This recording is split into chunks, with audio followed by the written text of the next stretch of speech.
Hi guys, okay, there's a different variety of bug-out bags out there. Now, it depends on the approach you take and what is your goals or what is your needs. Someone as young as me, still active, in a Red Dawn situation will probably fill a purpose of, say for example, survival, ops, operations, mil-spec, hoorah, that kind of purpose. More elderly senior people will probably just have a normal bug-out bag just to survive.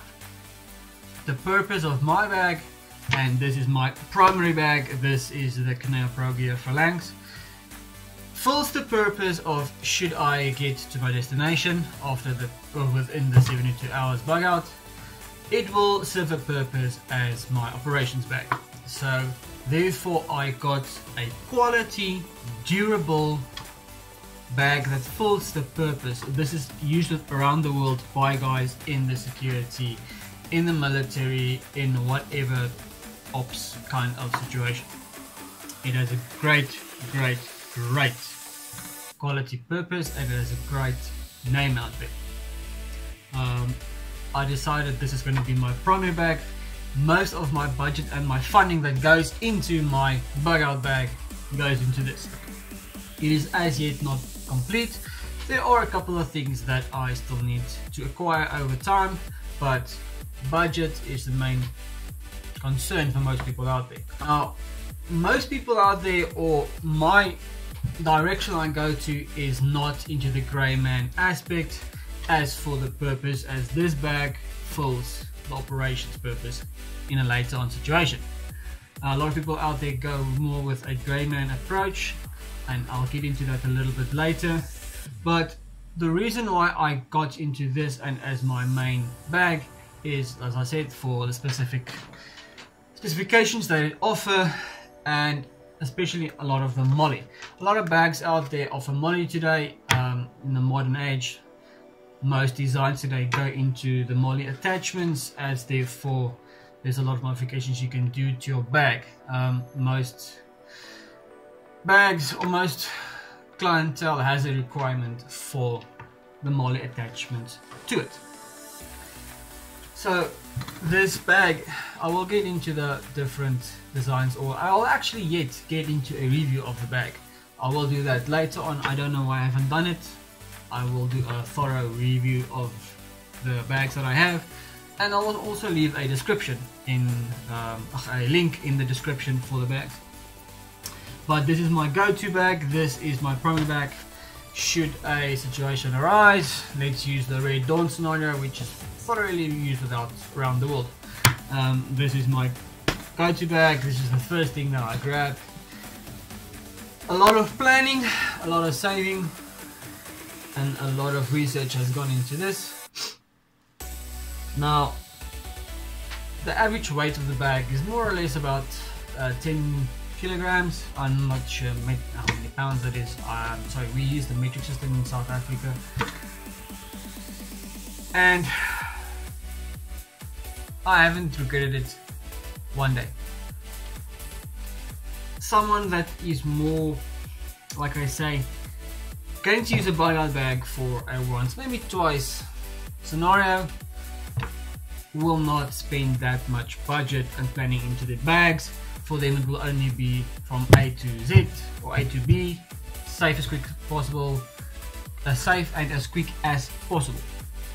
This is going to last me a couple of years, and when you are out there, especially in a scenario like, let's use the operations guys, when you are out in the field, out in the bush, you don't want something that's going to quit on you and going to fail on you in the field.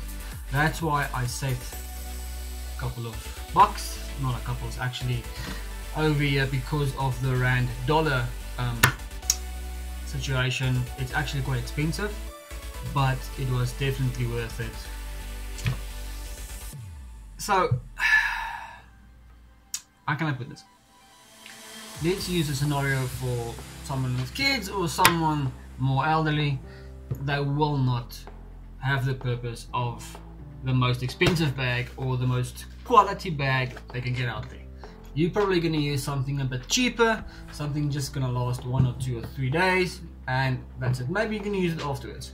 My personal opinion is always buy quality.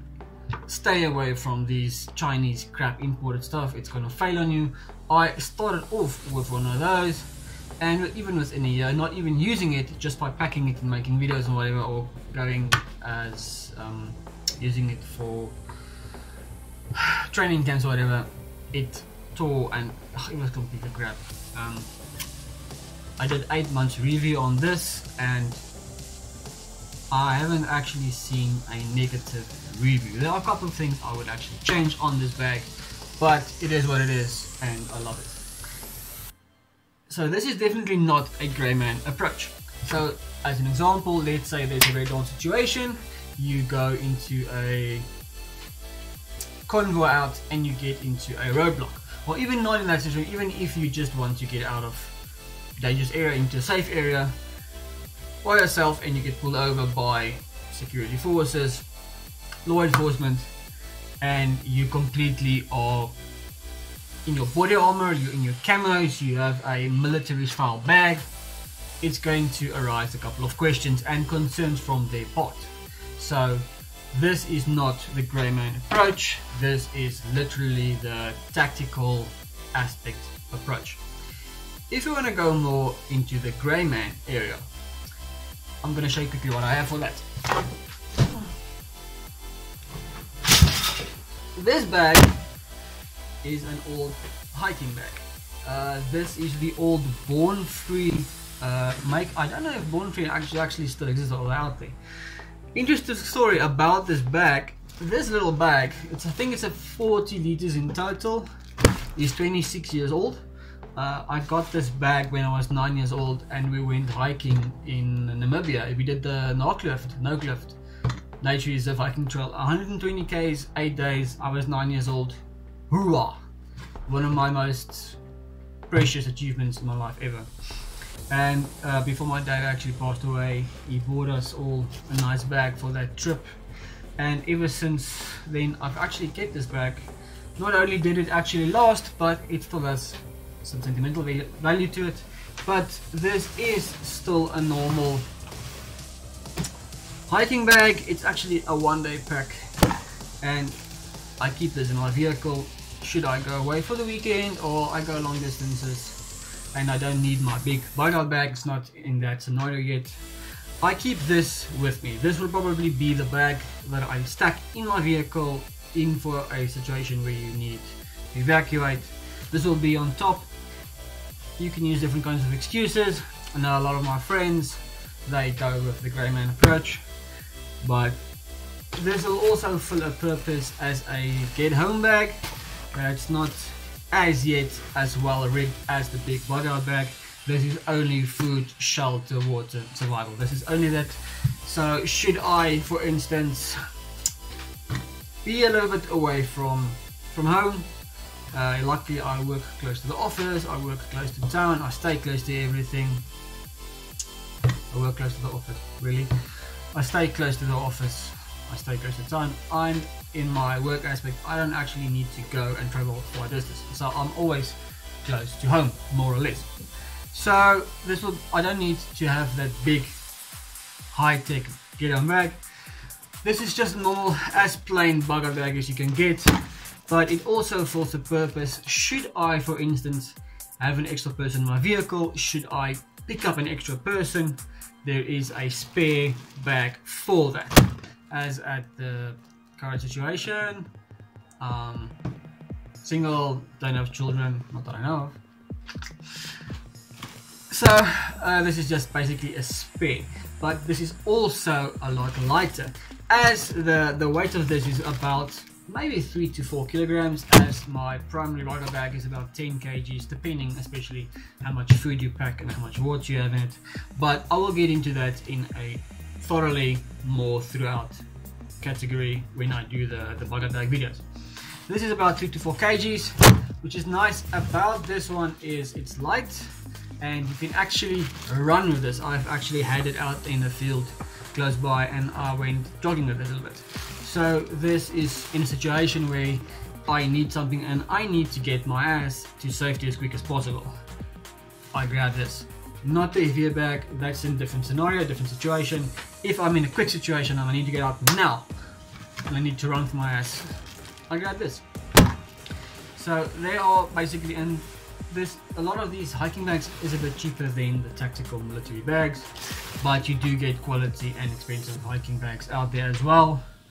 But they do not have the, how can I put it, the different variety of uses as what the Molly mil-spec type of bags have. This pretty much just have the gray main function, have one function, and there's no molly, so you cannot attach anything to it. Not important, but it's still my second go-to bag, or I actually call this my get your ass to safety bag. Then there's also another approach which is a little bit smaller. This, especially like for instance for your children, or if you want to keep it in your car permanently, the actual get home bag or get your safety bag would be this little small one. They call this a 30 liter, but it is small, durable, comfortable. This is the K-Way Apache 30 liter. K-Way is a company in South Africa which actually has a reputation of being quality and so on. I will leave a link in the description as well. Which still has all the nice stone-on strap and the waist strap, but also still features as a normal go-to bag. This is actually my commuter bag when I go to town, when I go to work, whatever like that, or I just travel for overnight. This is my go-to bag. Still has the Velcro in front so you can loop. It has the different mollies, so, and on the side as well, and it is also hydration compatible, same as the big Kanea bag. So this is actually just as well. It's a little bit small for a bugger bag, but you can use and the mollies on the sides and add extra pouches for more space and the variety of use. I actually forgot the word I want to use now. So also is, since it's coming in black, it looks more not that big as a military spec, but not as big as a grey man approach. It's more like in the middle of the two. So it's tactical, comfortable, spacious, quality, and you can actually still create this into a tactical bag. So those are the three types of bug out bags that I use. I still carry, or I still have at home, your smaller different EDCs or smaller packs or bags or more compact pouches that I use for different tactical approaches. So this is pretty much just the short roundup of the different kinds of bags that you get. From now on I'm going to use my Kanea and go into the different categories of what you use in the bug out bag. Thanks guys, bye bye.